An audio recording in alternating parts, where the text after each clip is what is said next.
What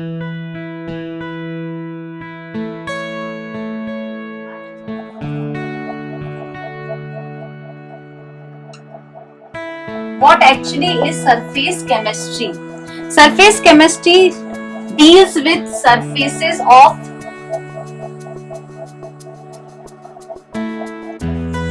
solid surfaces or maybe other surface, also liquid or gaseous surface, but the phenomenon which are taking place on the surface of the substance, maybe solid, liquid or gas, these are the surfaces or interfaces.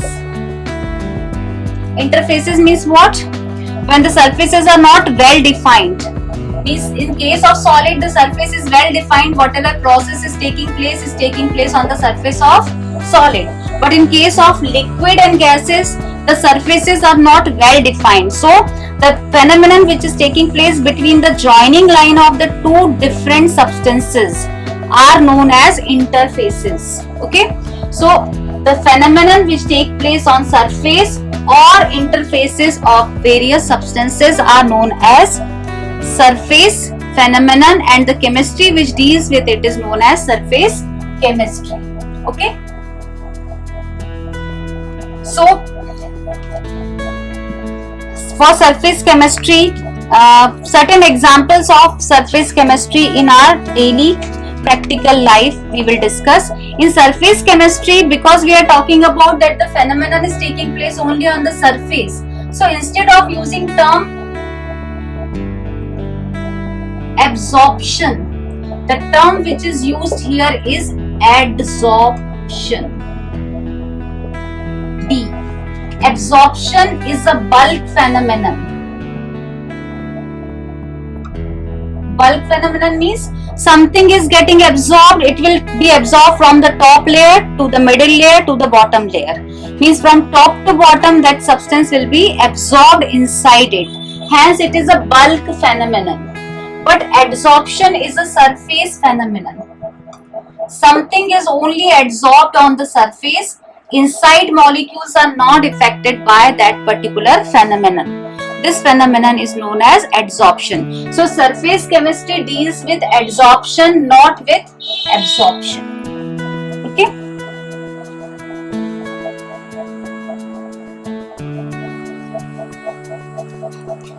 Examples. You all have heard about the purification of sugar. Sugar is obtained from molasses. So the color of sugar is very dark. So when the color is dark, that is allowed to the solution of the sugar is allowed to pass through activated charcoal. Activated charcoal means what? The charcoal is known to do very much adsorption. Adsorption means the particles get adsorbed on the surface of charcoal. So if it is powdered, then its surface area increases more. So that is known as activated charcoal, increasing its surface area either by powdering it or by doing some other treatment with it so that its surface area gets increased, adsorption gets increased. So when that dirty or colored solution of sugar is allowed to pass through charcoal, then when it is shaken with it and taken out, allowed to take out from that, then the solution becomes clear. This happens because of adsorption of dust or the colored components from the sugar on the surface of charcoal. So this is one of the example of adsorption phenomenon which is taking place in practical life. Then charcoal is known to adsorb many type of pollutants also. So in gaseous pollutants also, when the smoke comes out from the chimney of factories, there also activated charcoal is used as a source of adsorbent, and harmful gases are adsorbed on the surface of it, hence purifying the air. So activated charcoal, even in activated charcoal is used in masks also, which are air purification masks are used by people. Activated charcoal is used there also because it adsorbs many harmful gases. One more example of adsorption is silica gel. Silica gel, when used in your water bottles, if you have seen, silica gel is used to adsorb water vapor. So for making us container or any atmosphere free from moisture. Silica gel is used because it absorbs. Here we are not talking about absorption. We are just talking about surface phenomena, that is adsorption. Because calcium chloride is also a very good absorbent of moisture. Calcium chloride absorbs while silica gel adsorbs.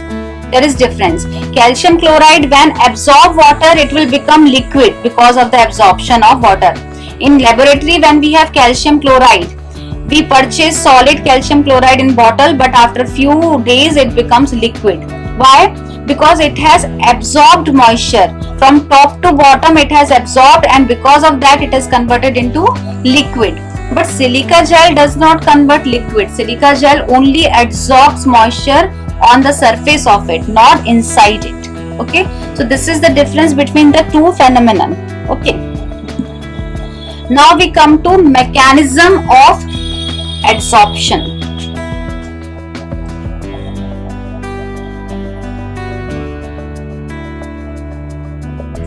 When adsorption takes place on the surface, adsorption may be physical adsorption as well as chemical adsorption also. But physical and chemical we will discuss later. When adsorption is taking place on the surface, what happens? The mechanism behind it is the molecules of this is a surface. This on the surface on which adsorption is taking place is known as adsorbent. This is adsorbent because adsorption is taking place on this surface. Okay, and the molecules which are getting adsorbed on this surface may be molecule of any substance. These are known as adsorbate. So these are adsorbate and these are adsorbent. This is a solid. The molecules of the solid which are absorbing something are adsorbent, and the substance which is getting absorbed is adsorbate. Okay, now in case of adsorbent, if we see the molecules which are present inside the bulk of it, inside it, they are having force of attraction by other molecules from all direction. The same principle which we apply for surface tension, that the molecule inside the water is experiencing the force of attraction from all the sides equally, but the molecules which are present on the surface are experiencing force of attraction only from downside. Hence the upper surface is pulled. This we study in case of surface tension. The same is here also in case of solids too. The molecules which are inside are having force of attraction from all the directions equally, but the molecules which are present on the surface have force of attraction from one side only. From the upper side they have imbalanced forces, and because of these imbalanced forces they attract the molecules which are coming on the surface. On the surface, whatever molecules, maybe the molecule of gases, maybe the molecule of some other liquid, whatever is coming they will adsorb. And for performing this adsorption phenomenon, we require very much clean surfaces. These surfaces of the solid where adsorption has to take place should be ultra clean. Ultra clean means they have to be cleaned by vacuum. Then only this phenomenon of adsorption can take place.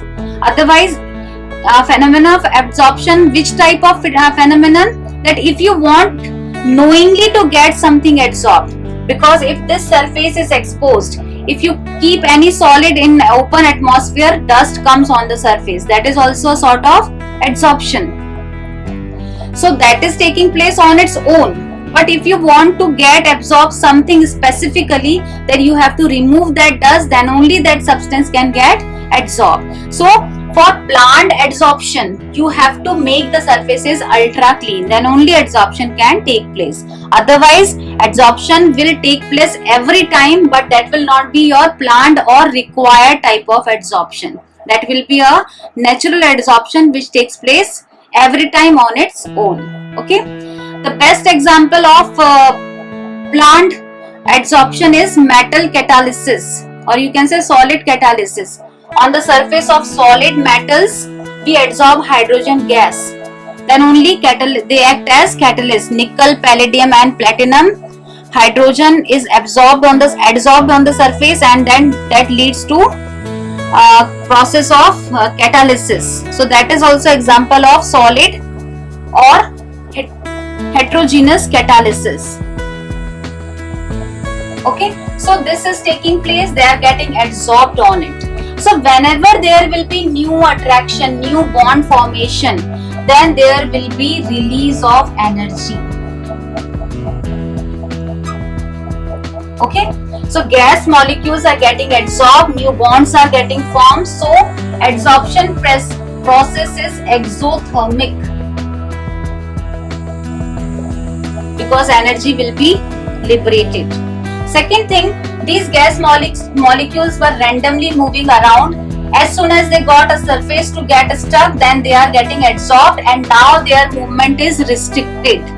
Gaseous molecules are now not moving.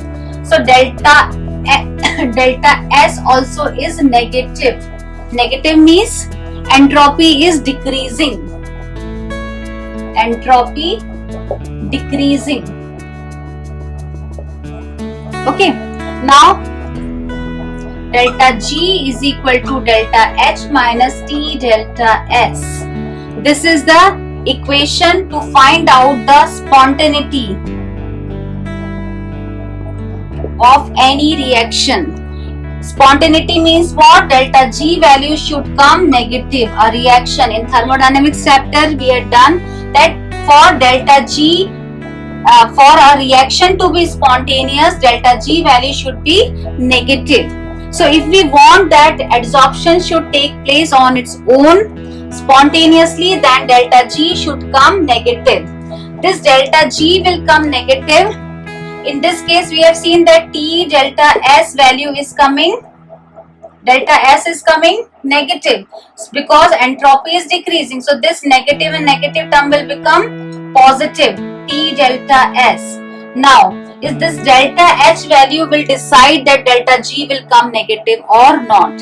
If the reaction is exothermic, this delta G H value will come negative, but its magnitude should be so high that this is plus. So net value should come negative, then only delta G will come negative, because this term is going to become positive because of decrease in entropy. So S will come negative, and negative will become positive.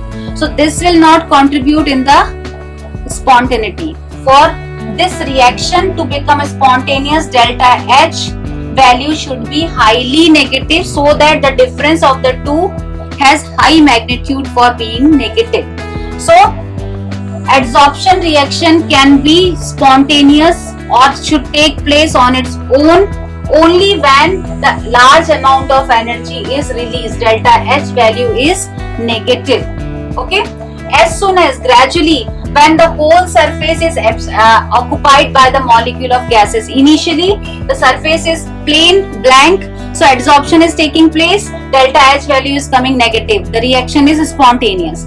But gradually when this surface will be occupied, then later on what will happen? Delta H becomes less negative and that maybe that this value and this value becomes equal and delta G becomes 0, and after 0 it may become positive also. When delta G becomes 0, when these magnitude becomes equal and opposite, then it will be 0, and when this is 0, that means the adsorption phenomenon has attained equilibrium.